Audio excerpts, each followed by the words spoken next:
Hello guys, my name is Genifix. I'm from Rigged for Epic, and up until now I have done written reviews on my website. You can find that in the description. But yeah, I've just decided to start doing a video series, largely because two reasons. One, I wanted to start doing video reviews, but also to do retro reviews, because a lot of gamers now I come across, especially younger gamers, they don't seem to have come across games like Half-Life or Dishonored, some games that I consider like classics. So it gives younger gamers and gamers that are just getting into gaming a chance to actually build up a list of games they could go through and play, because some of these games are just like required viewing, I think. So the first game I wanted to look at was Bioshock, released in 2007, same year as Portal or Mass Effect. You may have heard of them. Ken Levine is the brainchild of the game, from Irrational Games. And yeah, what's it about? Well, basically Bioshock is seen from the first person viewpoint. You inexplicably crash in the middle of the ocean. You survive, obviously. You come to the surface and you find this big lighthouse. Amazing luck. You get inside, you go into this like submersible craft, and then Andrew Ryan kind of sets out the premise for the game. He's built this like underwater utopia. Ends up being a dystopia, but never mind. He tried, and yeah, it's basically a place where people who are geniuses or entrepreneurs, but don't want to be confined by moral choices, or capitalist systems, or the big man in the government taking their taxes off you. This is a place where they can go and hide, commit all kinds of like moral, ethical, medical, scientific crimes, and nobody's going to bat an eyelid. And that's pretty much exactly what they do. You come into the game after all this has kind of like happened. Rapture is still like, it's taking on water, but it's not sunk yet. It's still kind of like partly working, and you come in and you have to try and figure out what's going on. Now, I will be covering spoilers nearer to the end of this review, so if you want my recommendation now, I would highly recommend you play this game, with the caveat of knowing that the game was remastered in 2016 along with its sequel and the third game. The first two games were remastered by a company called Blind Squirrel Studios, which is a funny name because they kind of buggered up the PC version. They added loads of bugs, extra bugs. They didn't get rid of any of the problems the originals had, and it's been plagued by crashing issues. And for most people I know that have played it. Now, I just recently replayed all the games for this series, and first game, not a problem. Played through it. No crashes, fine. The second game, which I'll cover in a different video, but just to make you aware, I did have some pretty big crashing issues. I will go through my solutions to that in the second video, but for now, just know that I would still recommend you play the remastered version, just because it is visually better. So I'll get onto gameplay pretty soon, but I just want to mention my favourite part about the game first, which is the atmosphere and the aesthetic. You're in an underwater city, and that is made clear from the very start. Obviously you go down in a submersible, but even when you're in the city, there's like windows that show you the exterior. There's water pouring in from all directions. Water is very much a part of Rapture, in that it's always letting you know that you're in the ocean, well, under the ocean, and any given time you could be drowned from this like pressure building outside, and that atmosphere is incredible. Also the aesthetic as well. You are very much in the 1950s in terms of like the decor, the seating, the walls, the wallpaper, the signs, the way people speak. You can hear the splicers walking around, and they've got some vestiges of like humanity remaining. So you can hear them muttering about like people, prowlers on the grounds and all the rest of it, in that kind of like 1950s chipper, cut glass English, or whatever accent they've got. They've got that accent and that era down pat. It's amazing, and I would say the audio the audio logs that you come across through the game are left in your path perfectly paced.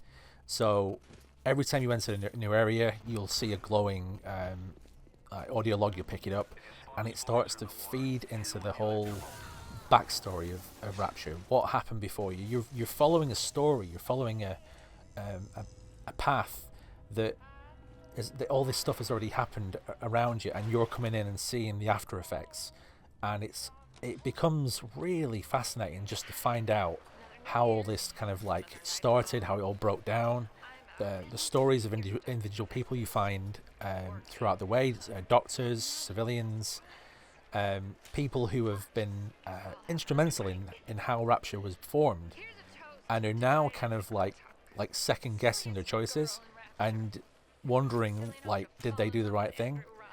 And all of this is on the backdrop of Andrew Ryan having basically a civil war with a guy called Fontaine. These two characters have got different stakes in Rapture. Andrew Ryan is the founder. He's the guy who built the place, and Fontaine is this kind of like civil war kind of like leader who has come in and kind of manipulated a lot of the different factions within Rapture onto his side. So yeah, it's interesting to hear how that plays out. Very good story. The writing is one of the best in a single player game ever. Then we come on to the gameplay. Now the gameplay is told from first person, obviously. You have weapons like guns, pistols, rocket launchers. Each weapon has a varying ammunition types, which makes it more interesting. Obviously, armoured targets, you got armour-piercing rounds, anti-personnel rounds, damage organic targets better, that kind of thing. The weapons aren't that different from most of the games. You got like a pistol, machine gun, shotgun, grenade launcher, that kind of thing. You have a way of setting up traps, which is pretty cool. Proximity grenades. You really are like well supplied with weapons. And then on the other side of things, you've got these plasmids, which are the more interesting side of things. They basically rewrite genetic code on the fly. So the first time you stick one in your wrist, you pass out and you wake up and you can fire like spells out of your hands. They're not spells. They're like electricity or fire, or you can like cause insects to like live within your hand, and you fire them out of your hand and cause like swarms of insects to attack enemies. It's absolutely brilliant stuff. The plasmids are by far the most interesting combat element. And you find different plasmids through the game. Obviously, at first you've only got one or two, and then as you start to gather Adam, which is the game's main resource, you start to be able to add lots of other options. You can unlock plasmid slots. You can get tonics, which are like passive abilities. These are quite interesting. They add things like be able to hack better, or be able to like run faster, or have different options in combat. So it's a very detailed, satisfying combat system. And considering the era the game was made, it's pretty advanced. Like, this game definitely led the way in first-person single-player games in terms of combat. The systems going around you as well are also very interesting. So you've got things like turrets and cameras. If you get seen by a security turret, you will have little drones flying around you. You can shoot them down with electrical plasmid out your hand, and then you can hack them, and then they become friendly. Things like that. You can actually hack the camera itself, and then when it spots enemies, it will then set the security systems on enemies, and the reaction to them, you can almost see the splicers like, hang on a minute, what's going on here? This isn't right, and you're like free to kind of like stick them in the back with a weapon while they're fighting the turrets. It's great, and that really does show the level of game design that Ken Levine brought to this game. Even things like if you hit a electrical system with an ice plasmid, it slows down the hacking game because it's based on liquid flow. So that makes sense, and the designers have thought about that.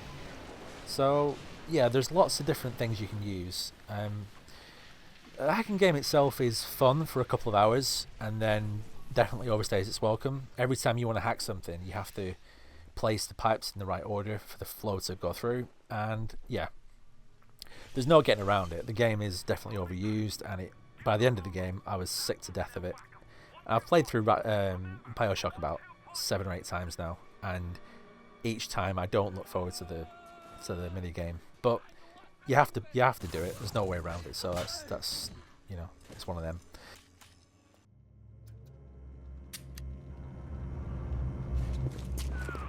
Careful now. Would you kindly lower that weapon for a minute?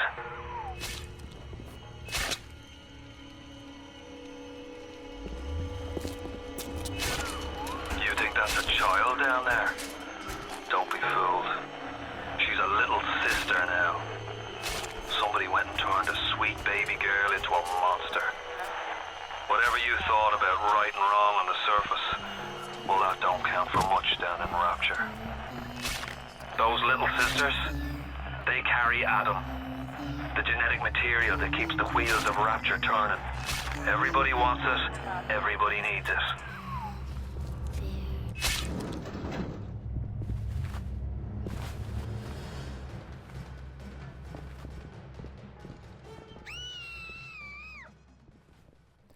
So, by far, one of my favourite parts about Bioshock, in terms of the actual moment-to-moment gameplay, is the big daddies and the little sisters.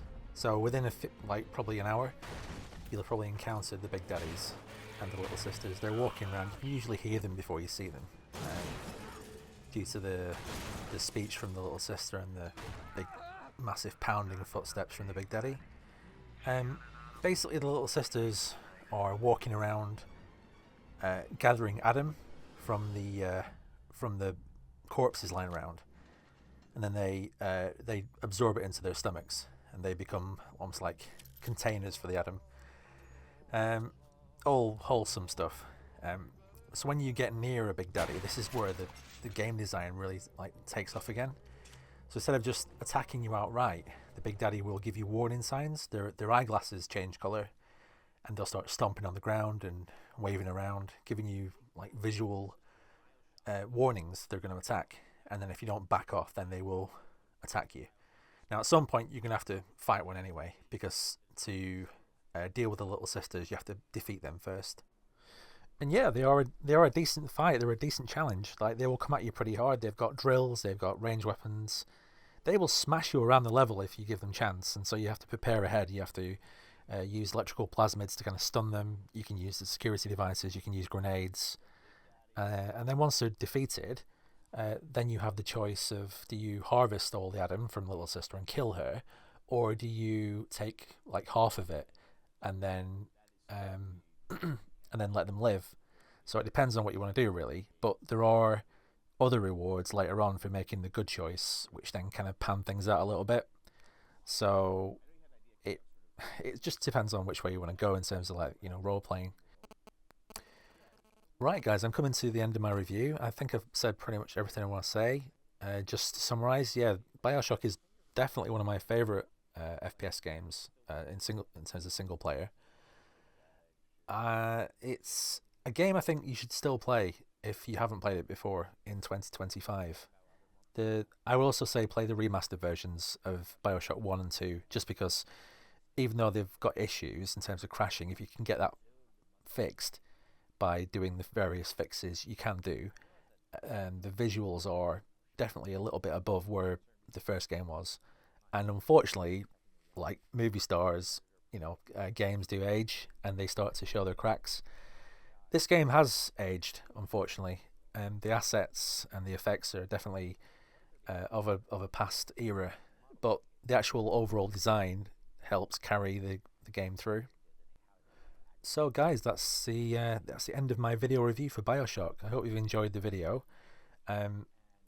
As I've said, this is one of my favourite FPS games of all time, and I really do hope that Ken Levine and his team come back to it at some point, or somebody comes back to it at some point, and maybe adds more content, because I think the world of Rapture still is like ripe for more stories, more games, more films, more books, whatever. I just love the whole world. So if you've enjoyed my video review, I hope you have. As you can probably tell, I'm very new to this. I'm not used to speaking into a microphone. I'm used to just typing my scripts out until it's perfect. So this has been a new process for me. Working with Adobe Premiere, I'm not used to that either. So this has been a learning experience. But if you did like it, please leave a like. If you didn't, please leave a dislike. I would love comments. I would love feedback.